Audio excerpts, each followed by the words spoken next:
Picture this. You are chatting with someone new after work. The conversation's smooth, until they toss out a tiny question. So, are you a dog person or a cat person? You laugh, answer quickly, and move on. But that question is rarely small. Underneath the cute stereotype, it often mirrors how your nervous system looks for safety. Dogs symbolize clarity and direct feedback, affection you can see and trust in real time. Cats symbolize nuance, emotional depth, and connection that has to be built slowly through attention.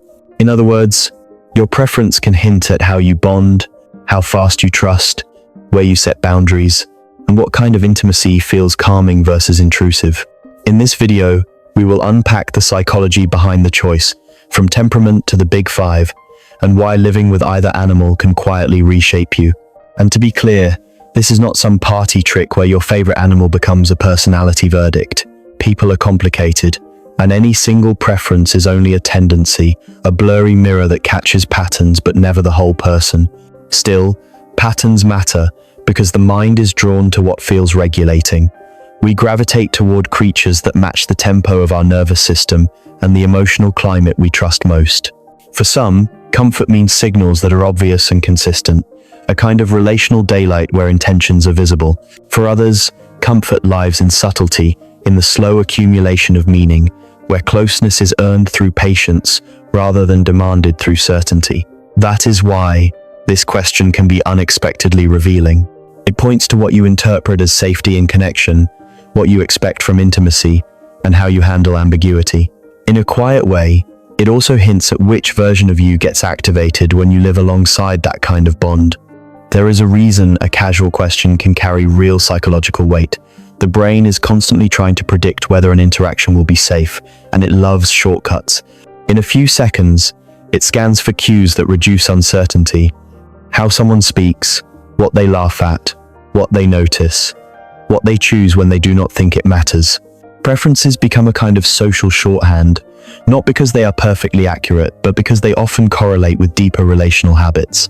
When someone says, "I'm a dog person," they may be signaling comfort with fast feedback, obvious affection, and a style of closeness that feels cooperative and out in the open. When someone says, "I'm a cat person," they may be signaling comfort with nuance, with reading between lines, with intimacy that develops through time and respect for space. This is less about the animal itself and more about the relationship language it represents. So when you hear the question, you can treat it as an invitation to look underneath the label. Do you relax when connection is clear and declared, or when it is subtle and unforced? Do you trust quickly and adjust later, or observe first and open slowly? In that sense, dog or cat is really asking how you breathe inside closeness. One useful way to understand this pull is through nervous system fit, the way certain kinds of interaction either settle you or activate you. Dogs tend to offer high feedback and high social visibility. Their emotions are usually readable, their bids for connection are obvious, and the rhythm is often outward and energetic. For many people, that kind of clarity is regulating. It lowers the workload of interpretation and creates a steady sense that the bond is alive. Cats, by contrast, often operate on quieter channels. Their signals can be small and context-dependent, and the relationship is built through noticing, waiting, and responding with precision. For many people, that kind of subtlety is regulating. It rewards attention instead of urgency. This also maps onto how we relate to uncertainty. If your stress spikes when things are ambiguous, you may gravitate toward what is easier to read because predictability feels like safety. If you can tolerate gray zones without panicking, you may find the slow unfolding of connection more satisfying than constant reassurance. Over time, these preferences shape what I call your trust tempo. Some people trust quickly and then calibrate as they go, using frequent contact to maintain stability. Others gather data first, opening the door gradually, and relying on internal reflection more than external signals. Dogs and cats become two different training grounds for that tempo, two different ways of practicing what closeness feels like. That is why dogs often come to symbolize emotional daylight. A dog's social signals are usually loud in the best way. Excitement, disappointment, loyalty, and comfort tend to show up on the surface. For someone who values transparency, That directness can feel like respect. You do not have to decode a dozen micro cues to know where you stand. You show up, the bond shows up back. Psychologically, that can reinforce a style of relating where clarity equals care, and where love is something you demonstrate through visible effort. There is also a team quality in many dog relationships. The routines of walking, training, feeding, and play create a shared structure, a sense that connection is an active partnership. Many dog-oriented people translate that into human relationships by prioritizing steady closeness, clear loyalty, and cooperative repair after conflict. They may forgive faster because they are oriented toward keeping the relationship moving. They may also naturally step into the role of holding the rhythm, initiating plans, checking in, smoothing tension, keeping everyone connected. The subtle shadow is that clarity can quietly turn into expectation. If you learn to associate love with obvious signals, you might feel uneasy around people who are slower, quieter, or less demonstrative. Without self-awareness, "I need clarity" can become "you must prove it," and the warmth of directness can harden into pressure. Cats, on the other hand, often symbolize emotional depth that speaks softly. Their communication tends to be economical, which means the meaning is carried in small shifts: how close they sit, how long they stay, whether they return after leaving. To someone who enjoys nuance, that feels like a richer language, not a colder one. It invites you to pay attention, to earn trust through consistency rather than persuasion. This is why many cat-oriented people become comfortable with intimacy that does not require constant contact. Closeness, for them, is not measured by how much you merge, but by how well you can remain yourself while staying connected. Psychologically, that aligns with a strong value for autonomy and boundaries. Trust is often slower and more selective, because safety is not assumed, it is tested. And when reassurance is needed, it may come less from external confirmation and more from internal sense-making. Reading the pattern, interpreting the context, checking one's own emotional reaction. The subtle shadow here is that boundaries can become armor. If you learn to protect your nervous system by staying self-contained, you might close the door too early on people who simply express closeness differently. And if independence becomes a moral identity, you may confuse needing support with weakness. The goal is not to abandon autonomy, but to make sure your boundaries stay like a gate, not a wall. If we want a cleaner map for these tendencies, the Big Five personality framework gives us a useful vocabulary. It is one of the most widely used models in psychology for describing broad traits: extroversion, agreeableness, conscientiousness, openness to experience, and neuroticism. It does not tell you who someone will become, and it should never be used like a horoscope, but it can help explain why certain relational environments feel easier for certain people, because traits shape what we seek, what we notice, and what we interpret as safe. In the logic of this argument, people who lean dog-oriented often score higher in extroversion, agreeableness, and conscientiousness. Extroversion is not just being social, it is being energized by interaction and clear interpersonal signals. Agreeableness tends to show up as warmth, cooperation, and a bias toward harmony, which fits well with the dog style of overt bonding and quick repair.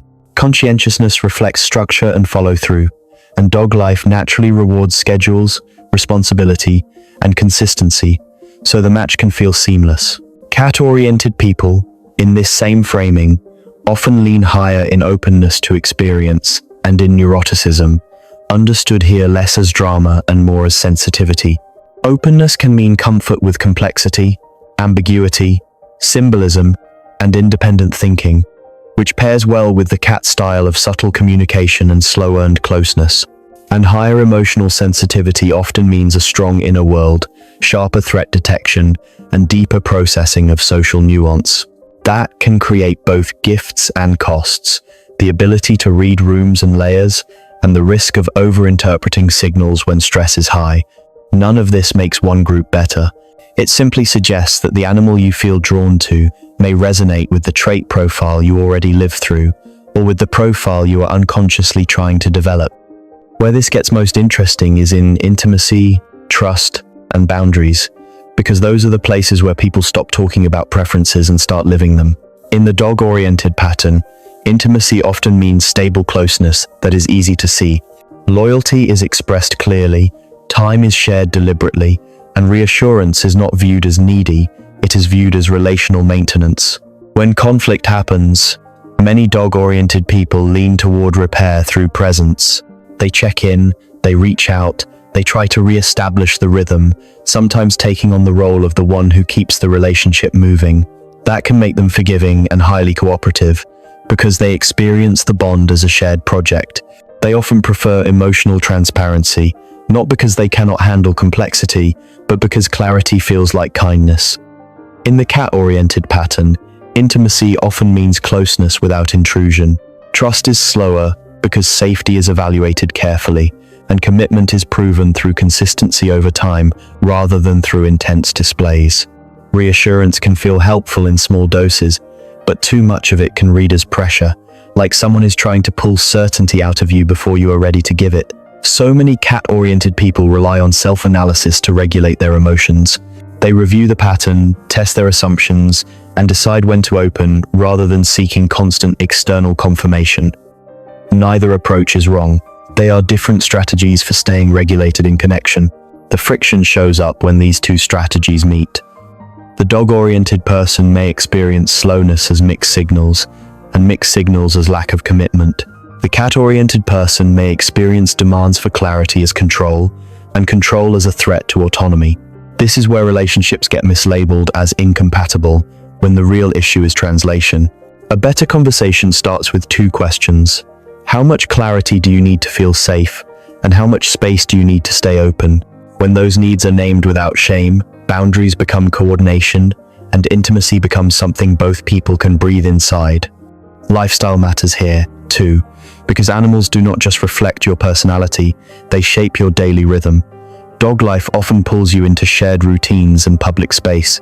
Walks create structure and movement, and they also create micro-connections with the outside world, neighbors, parks, conversations that happen because you are out there.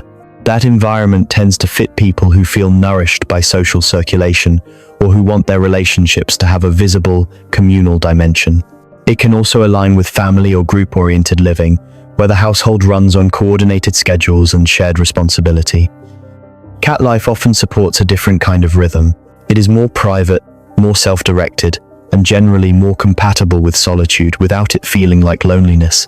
The home becomes the primary social ecosystem, and connection tends to happen in quieter moments rather than planned outings. That can fit people who restore themselves through stillness, who enjoy independent routines, or who simply prefer lower social demand in their day. Of course, context matters. Work hours, housing, health, and family roles can push someone toward one pet or the other, regardless of temperament. But even then, the fit often shows up in how natural the daily rhythm feels and what it asks you to become. And this is where the story flips, because your preference does not only reveal you, it also rewires you. Living with a dog tends to pull people toward structure. The day gets anchored by walks, feeding times, training, and the simple fact that another being depends on your consistency. Movement becomes non-negotiable. Planning becomes practical. Even mood becomes more behavior-based, because the dog needs you to show up regardless of how you feel. Over time, that can strengthen conscientiousness, follow through, and a steadier, emotional cadence. Not because you suddenly become a different person, but because the environment keeps practicing you into that version of yourself. Living with a cat tends to train a different set of muscles. You learn to read small signals, to notice shifts in energy, to respect timing. A cat rarely responds well to force, which teaches patience and a kind of relational humility. You do not get closeness by grabbing it, you get it by creating safety and letting it arrive. That can sharpen intuition and observational skill, and it can make you less reactive to silence, because silence becomes part of the language. In both cases, the animal becomes a mirror, but also a teacher, shaping how you regulate, relate, and interpret the emotional world around you. So the point is not that one animal makes you better than the other. The point is that each preference tends to reflect a different trust philosophy.